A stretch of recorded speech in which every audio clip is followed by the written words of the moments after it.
America has been called by many as a melting pot of cultures. Although the persecution of Protestants across Europe led to most of the early immigration to what is now known as the United States, many Celtic and Germanic ancient beliefs were carried across the ocean as well. Deep in the Appalachian foothills is where we experience one of the earliest examples of our cultural melting pot. Back before government got involved and screwed everything up, native shamans and medicine men worked hand in hand with the healers and spiritualists of the old European beliefs, creating a magic system that is now known as the Granny Witch. Loved by their communities and well respected by natives for their quick abilities to learn and adapt, the Granny Witch quickly became the lifeblood of isolated Appalachian communities.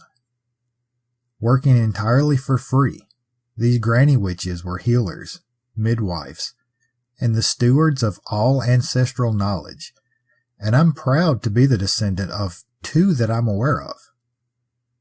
But today, let's explore what can happen when two entire communities straight piss off their own Granny Witch.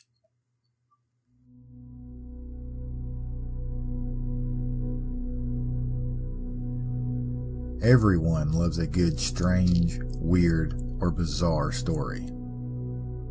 Well, welcome to the American South, where dark legends and haunted history lurk around every corner. Where superstition, folklore, and a touch of backwoods magic blend with everyday culture, some say, in order to survive. This is Dixie After Dark.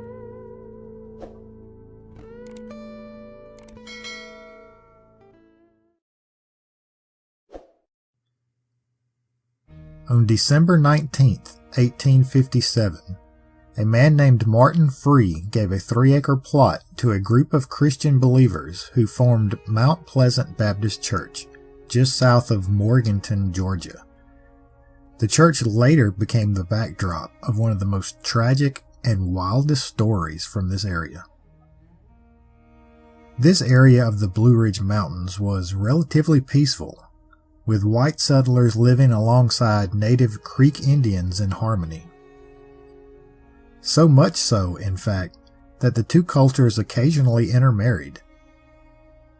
After the Cherokee tribe moved into the area, they forced out much of the Creek tribes since the two never seemed to see eye to eye.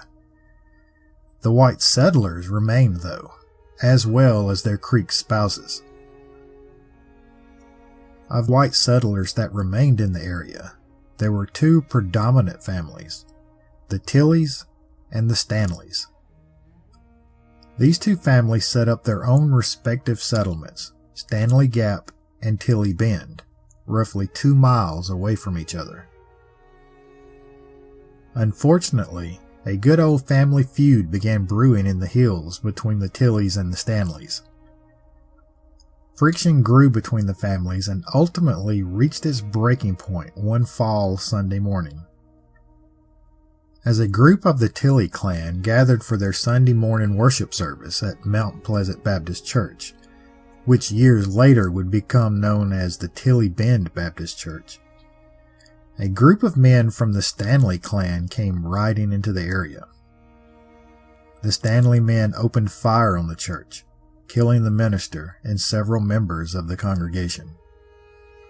In retaliation, a group of Tilleys invaded Stanley Gap that night, killing several Stanleys.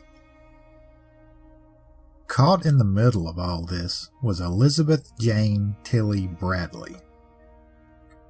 Born February 28, 1846, of Creek Indian descent, Elizabeth kept hold of her native upbringing and worked as a local medicine woman for the Tilley clan, and on occasion for the Stanley clan as well.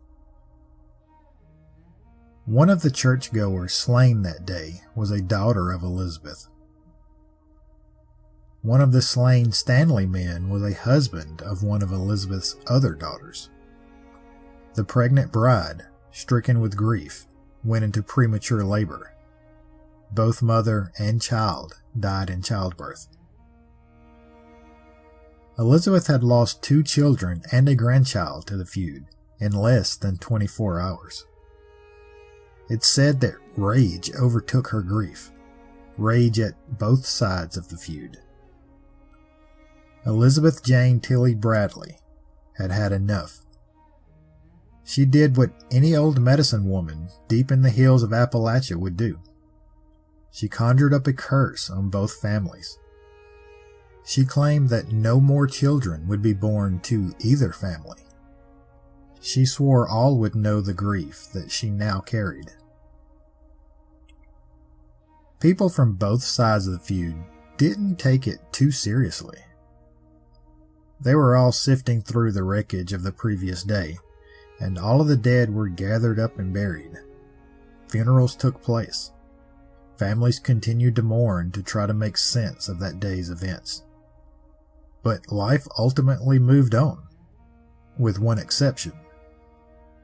For the next year, every child born to either family was either stillborn or died within the first few months. For a whole year this happened, and recollections of Elizabeth's curse grew from murmurs to pleas for mercy. Throughout all this, Elizabeth Tilley Bradley turned away all visitors and no longer offered any aid to the surrounding communities. The graveyards at Tilley Bend Baptist Church, as well as Stanley Gap, began to fill with small graves, the headstones of infants, some only being marked with field stones. The Tilley clan finally decided that a year was enough. They descended onto Elizabeth's home, demanding that she lift the curse. But Elizabeth would have nothing of it. She was then dragged from her home and taken to the graveyard at Tilley Bend Baptist Church to be hung from the lone oak tree in the center of the graveyard. It seems that this was done as a scare tactic in the hopes that she would then break the curse. But Elizabeth stuck to her guns. She refused to lift her curse. In fact, she warned the Tilley family that if they killed her, she would only return, more powerful than ever. With nowhere else to turn, the Tilley clan called her bluff. Elizabeth Jane Tilley Bradley was hung from that old oak until she was dead. When she was cut down, she was buried in the exact spot where her body fell. Elizabeth was buried facing west, in an unusual break from Christian tradition. In fact, this was a common burial method for those accused of witchcraft.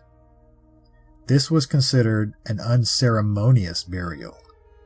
Elizabeth would not be able to see it when Jesus came back from the east and took his faithful to heaven. Afterwards, the two families tried to take tensions down and get back to everyday life, but the infant mortality rate continued. Months and months passed, and infant after infant died. Many in the communities believed Elizabeth had in fact returned as she said she would. For reasons I've been unable to find, they believed that Elizabeth had returned, possessing the body of her sister-in-law, Mary Tilley Bradley. Mary was hung from the same tree, a year to the day that Elizabeth was hung. The only difference was Mary was given a Christian burial, because she was a vessel for Elizabeth's evil spirit, not evil herself. This seemed to do the trick, although it was months before the first child finally survived.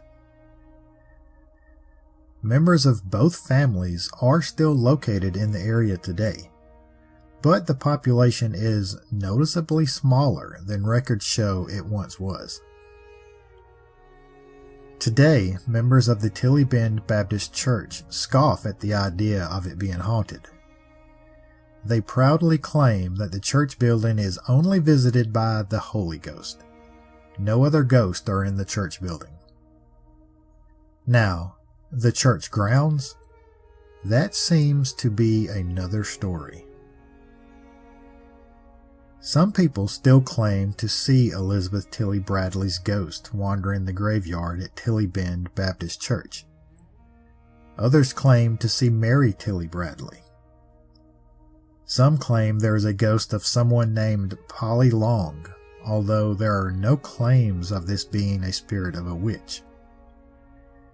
It's said that if you call out for Polly Long around the church, you'll hear a scream before a blinding light comes rushing at you. Interestingly enough, there are 2 graves for a Polly Long at Tilley Bend Graveyard.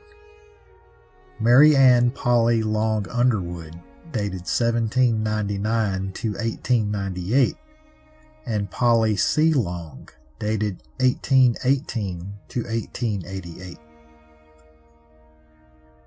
There is also claims of a child ghost, a young boy named Keith Stanley, who wants to tell his story. But those that claim to try to listen to his story report immediately feeling a pull on their legs, as if they are trying to be pulled into the ground. Oddly enough, this is the only Stanley member that's documented to be buried here. A more recent visit to the graveyard is documented by Shane Hampton on September 19, 2017. I will link his blog entry in the description for those of you interested in following up.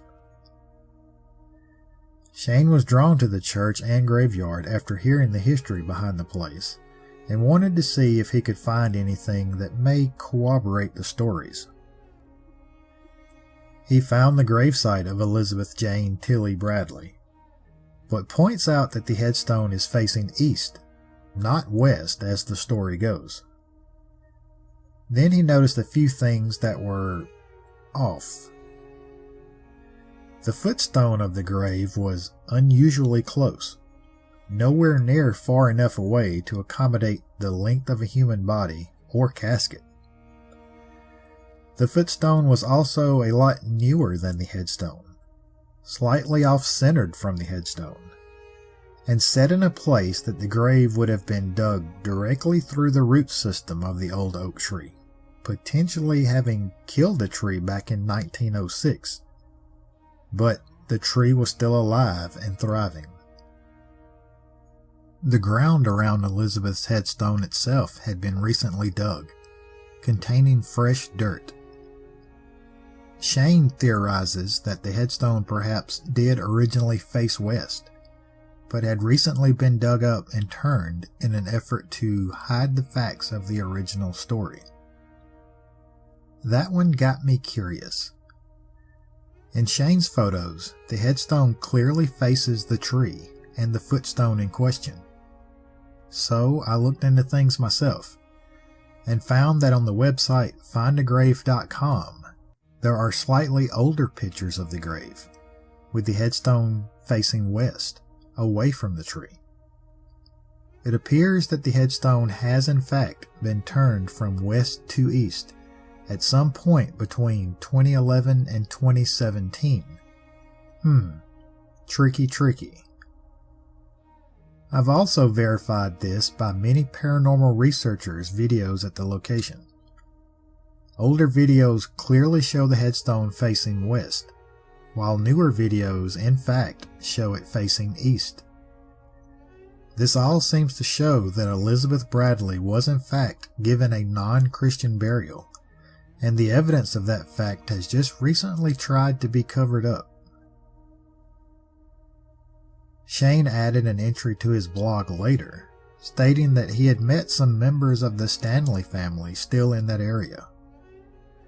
They told Shane they had never heard this story, but as children they were not allowed to play over at Tilley Bend because, quote, it was haunted.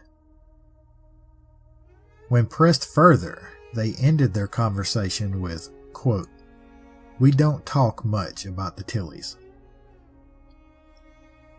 I know we've discussed supposed witches and the like on this channel before, and most of those can be written off as legends or religious fanatics of the day, women being slightly different from the times, or putting themselves in a more powerful position than what their time frame typically allowed. But as far as Elizabeth Jane Tilley Bradley, I don't know. This one seems too strange to simply write off.